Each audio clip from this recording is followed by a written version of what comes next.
Hey folks, welcome to another episode of Marius and the Mayors, the show where we face our fears, wrestle with our inner demons, and figure out how to keep moving forward. Today we're tackling a subject that hits close to home for anyone putting themselves out there. Criticism. How do we handle it? What can we learn from it? And most importantly, how can we protect ourselves from letting it hold us back? Stick around because we're diving deep. And as always, we'll add some humor and perspective along the way. Welcome to Marius and the Mayors, the show where we explore our fears. He appreciates all likes, comments, and shares. Now please welcome to the show, Marius.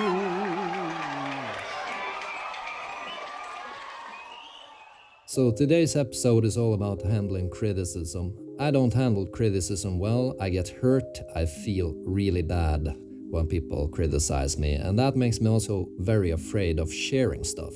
At the same time, there's this very freeing thing that happened last time I handled criticism, and that is the ability to not give a shit.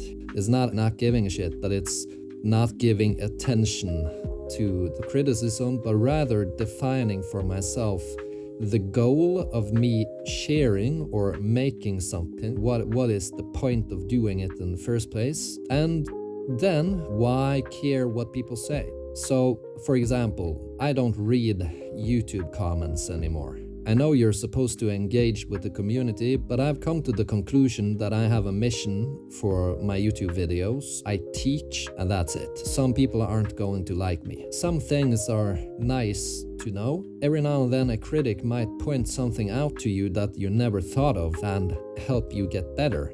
But in my experience, that is so fucking rare. It hardly ever happens. So why give them your time? And often it's just trolls being trolls on the internet, right? They just want to talk some shit. And that's how people are. People criticize all over the place. My colleagues, when we have to go to a meeting, they criticize. Then they're all like, oh, I don't like spending my time on this. And they might not even care. They just want to talk. People just criticize. It's a very normal thing to do. It's a way to get friends. It's just something people do. They talk shit. And most people who like something, they maybe click the like button. Maybe they subscribe to your channel. Very rarely will they ever write you anything. And most often, I think they watch passively and think to themselves silently in their own thoughts, yeah, I like this, that's it. I've never written a comment or fan mail to any of my favorite musicians. Even though I've listened a ton to Eminem's music, I've never written a single comment on any YouTube film or Spotify or anything. You know what I mean? So I'm not one to talk in that sense. I think it's really important to give yourself a mission. Say, why am I doing this? What's the point of it? What makes me special? What do I want to share with the world? And try to just do it if you're in a situation where you don't have to deal with critics online. Personally, I try to not deal with comments. If people like me, I think they can support me on Ko-fi.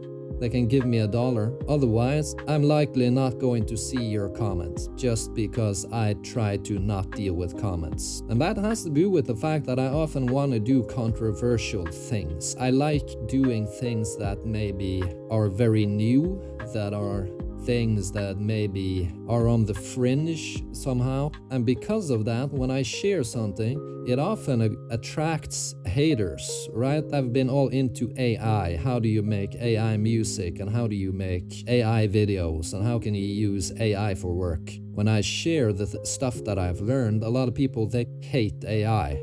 And I don't think that is really about me. Like, it doesn't have fuck all to say about me at all. Whatever. And some people value what I have to tell them.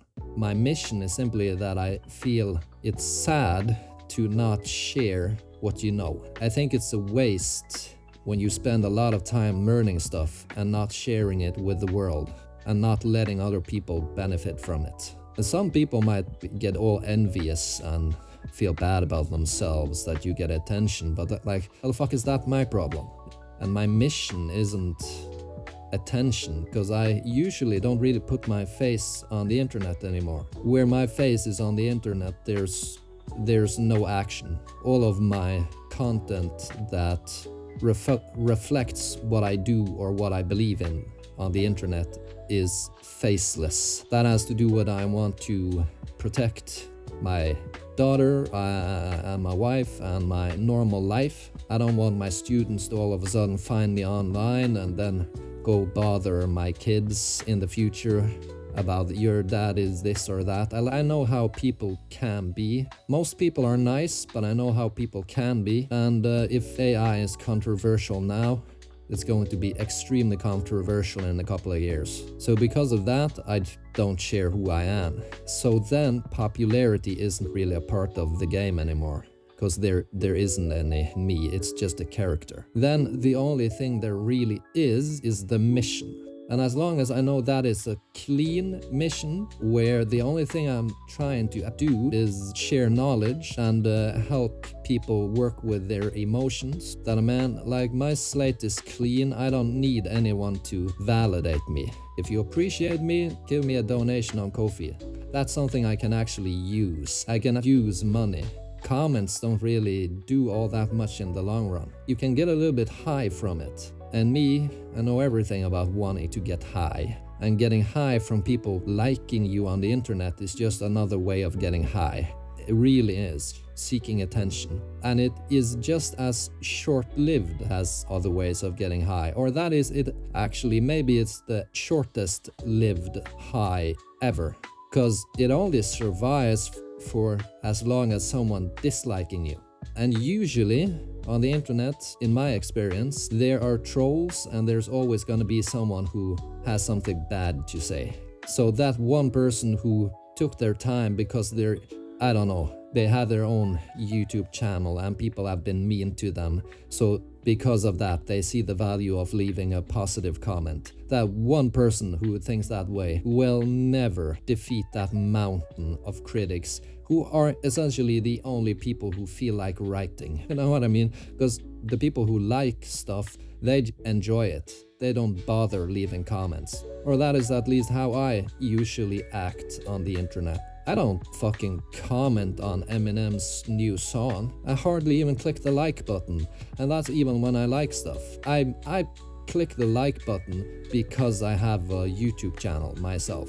If I didn't have a YouTube channel myself, I would have never clicked the like button. Only thing I would have then clicked is the subscribe button, simply because I want to see more things from a certain creator.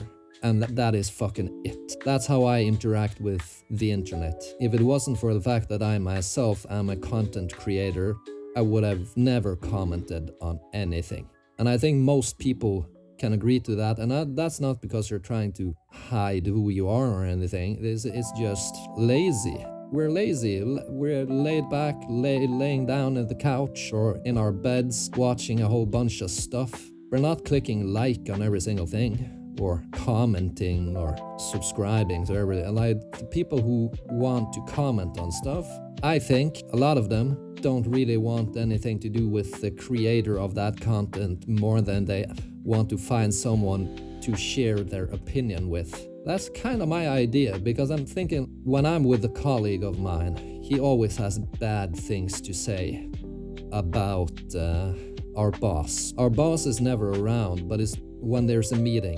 We always have these stupid fucking meetings, and and I don't really think he means it all that much. I don't really think he gives that much of a shit about it. It's just talking. It's just how people are when they talk. And I don't think, if I don't answer these stupid comments on my YouTube videos, it's not like they are going to write, "Where are you? Why aren't you answering me?" Of course not. It's just gonna be one silly comment. It's not like other people are going to look at the comment that was negative and say, "I can't be watching this because people are negative towards it." No, most likely they're never going to scroll down to the comment section anyway. So that's how I deal with criticism. Now this is online, so what about in real life? I think the same way. I think if you have a mission, that's the important thing.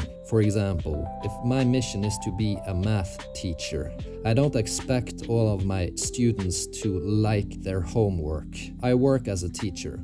and I teach math. I know that my students aren't going to like their homework, and they're not going to like me talking about their homework. And that doesn't really affect me, because my mission is to teach math. But if one of my students doesn't like me because I'm bad at teaching math, that hurts more, because that has to do with what I'm trying to do.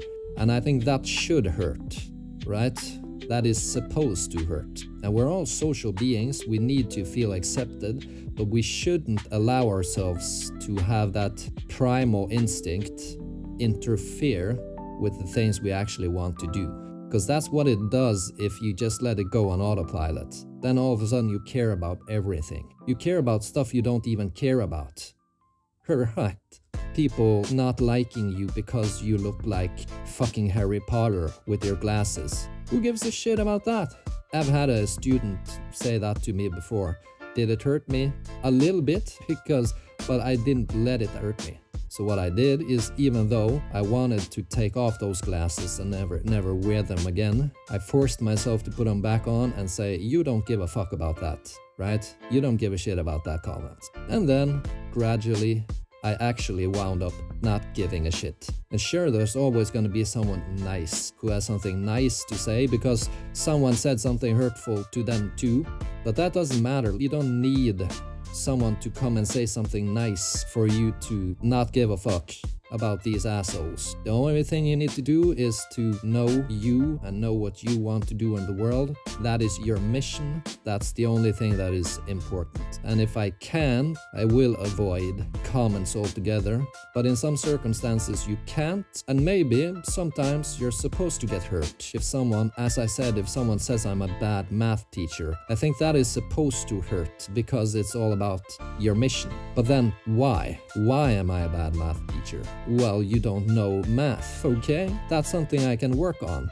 That's something I can do something about. Maybe I'm amazing at math, but mostly the math that is for grown-ups, and I'm not really good at explaining the simple math to kids. What do you do then? You get a little bit hurt, you get a little bit defensive, you find some YouTube videos about how to teach small children advanced mathematics, and you hustle and you grind and you get back on your feet. If someone doesn't like your pants, you think to yourself, well, I like my pants. I don't give a shit about you. Put on your pants that you bought with your own money, say you love yourself, and get over it. Alright, it's time for the let's get our head out of our ass section, where we cut through the noise and see what the great minds of history, science, and philosophy have to say about today's theme, handling criticism. Let's get our head out of our ass. Let's do philosophy first. Socrates once said, "The only true wisdom is in knowing you know nothing." Critics often believe they know everything, but Socrates would remind us that their opinions are just reflections of their own ignorance. Wise people don't waste time defending themselves against unwarranted criticism. They let their work speak for itself. And over to science, studies show that our brains are wired to focus more on negative feedback than on positive. It's called the negativity bias, but here's the kicker. It's not because negative feedback is more useful. It's because our brains evolved to pay attention to threats. So when troll comments, your brain acts like it's facing a tiger. And then we have pop culture icons. Let's not forget Taylor Swift. She told us to shake it off. Her lesson, don't give your critics free rent in your head. Turn their negativity into fuel. So what's the takeaway?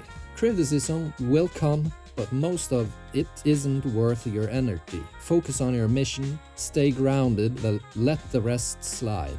That's how we get out of our head, and how we get out of our own ass today. That's a wrap for this episode. Thanks so much for tuning in. If you'd like to support the show and access ad-free episodes, head to my Patreon. Links in the description. Straight from the haunted stable of my psyche, it's the mirror. Evil, sarcastic, what's on your dark little mind today? Let's take a second to hear what the mayor has to share. Hey, Marius, stuck with that ID in your hands, telling you you're sand, an old man in this land. Your limbs are crackling just walking down the street, while depression feeds on you, keeps you in defeat.